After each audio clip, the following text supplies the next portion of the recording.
Sabe aquela ideia que começa com uma simples observação e de repente muda o mundo? Como é que isso acontece? Como é que uma ideia sobrevive ao teste rigoroso da ciência?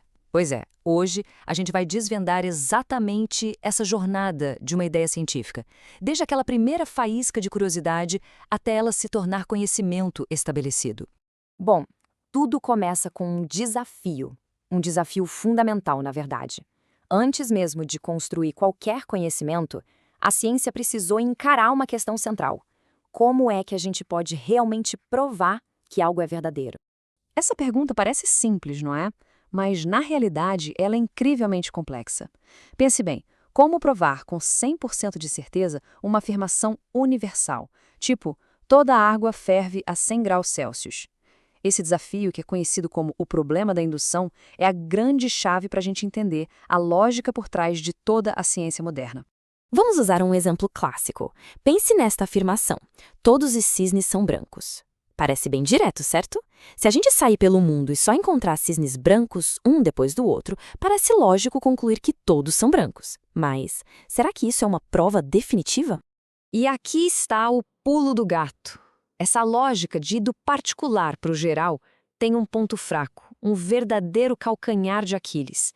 Milhões de observações confirmando uma ideia não conseguem prová-la universalmente. Agora, basta uma única observação contrária, um único cisne negro para refutar a ideia, instantaneamente e para sempre. Essa sacada mudou completamente o jeito que a ciência funciona. Ok, se provar algo é tão difícil, quase impossível, como é que a ciência avança? A resposta veio de um filósofo, Karl Popper, que basicamente virou o problema de cabeça para baixo. Em vez de tentar provar que as teorias são verdadeiras, ele argumentou que a ciência deveria tentar ativamente provar que elas são falsas. Isso nos dá um critério de demarcação muito claro. A falsabilidade é o que separa a ciência da não ciência. Uma ideia, para ser considerada científica, não é aquela que se diz verdadeira. Pelo contrário, é aquela que se expõe ao risco, que pode ser testada e, quem sabe, provada como falsa. E a diferença fica nítida aqui. A afirmação sobre os corvos é científica porque a gente consegue imaginar um teste para refutá-la. É só encontrar um corvo que não seja preto. Já a ideia de um agente que guia a natureza, sem que a gente possa identificar ou testar esse agente, bom, aí não tem como criar um experimento para refutar. Isso a coloca fora do campo da ciência. E essa citação do Popper resume tudo. A ciência não é um baú onde a gente simplesmente vai acumulando fatos. Não. Ela é um processo dinâmico, de tentativa e erro. Ideias antigas são desafiadas e muitas vezes derrubadas por novas explicações mais fortes. E essas novas explicações, por sua vez, ficam lá, só esperando seus próprios desafios. Certo, mas e na prática? Como é que os cientistas pegam essa filosofia e aplicam para testar ideias de um jeito bem rigoroso? A resposta está num conjunto de procedimentos bem estruturado, o método científico. Esse diagrama clássico mostra que a ciência não é uma linha reta. Pelo contrário, é um ciclo contínuo. A gente observa, questiona, testa e conclui. Mas cada conclusão nos leva a novas observações, reiniciando o processo todo de novo. Vamos ver um exemplo prático. Tudo começa com uma observação simples. As plantas parecem crescer mais durante o dia. Isso leva a uma pergunta, que vira uma hipótese testável. A luz presente durante o dia promove o crescimento? O passo crucial, claro, é o experimento. Ali a gente isola as variáveis. Reparem no grupo de controle. Ele é fundamental para garantir que foi a luz e não outro fator que causou a diferença.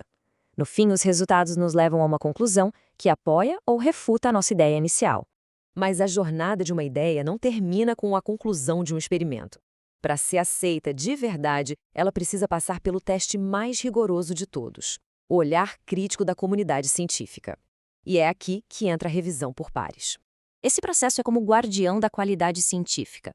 Depois que o estudo é enviado, um editor faz uma triagem inicial. Se passar, o artigo vai para outros especialistas da mesma área, os pares, que vão examinar a metodologia, os resultados, as conclusões, tudo nos mínimos detalhes. Com base no que eles dizem, o editor toma a decisão final. E esse processo tem seus próprios mecanismos para garantir a qualidade. A revisão dupla cega, por exemplo, é o padrão ouro para evitar qualquer tipo de viés, garantindo que o trabalho seja julgado só pelo mérito dele e não por quem escreveu. Já um desk reject é uma recusa rápida para artigos que não atendem aos critérios básicos da revista. Mas o mais comum mesmo é um pedido de revisão, onde a própria comunidade ajuda a fortalecer o estudo antes dele ser publicado. Então, juntando todas essas peças, a busca pela falseabilidade, o método rigoroso e o escrutínio da comunidade, começa a surgir um retrato bem claro do que realmente é o conhecimento científico. A ciência, então, se baseia em evidências do mundo real e segue uma estrutura lógica. Mas talvez a sua característica mais importante seja a humildade. Ela reconhece que não é dona da verdade absoluta. O conhecimento científico é sempre provisório, está sempre pronto para ser corrigido e melhorado pela próxima grande descoberta. É exatamente isso. É essa capacidade de se autocorrigir que torna a ciência tão poderosa. A força dela não está em ter todas as respostas, mas sim na sua busca incansável e no seu compromisso com um processo de investigação que seja honesto e rigoroso. E assim, o ciclo continua. Cada resposta acaba gerando novas perguntas.